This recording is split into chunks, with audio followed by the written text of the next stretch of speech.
সমস্যা নেই ম্যাম। এই যে 30,000 ঠিক আছে আমার।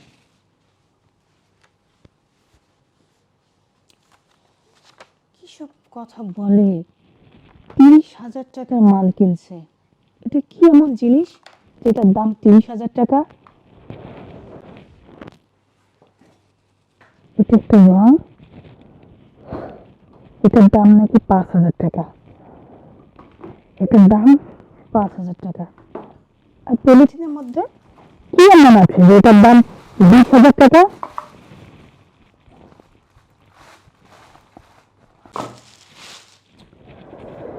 কোনো কিছুই মাথায় ঢুকছে না।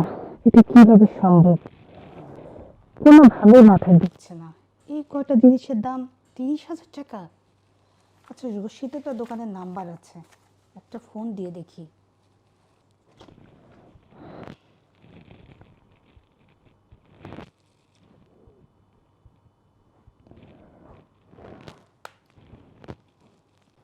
হ্যালো।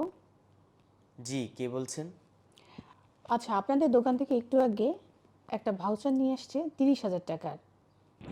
না ম্যাম, আমাদের এখানে তো 30,000 টাকার কোনো ভাউচার হয়নি। আমি এখানে স্পষ্ট দেখতে পাচ্ছি যে 30,000 টাকা লেখা এবং আপনাদের দোকানের নামও লেখা আছে। আর আপনি কিভাবে বলছেন যে 30,000 টাকার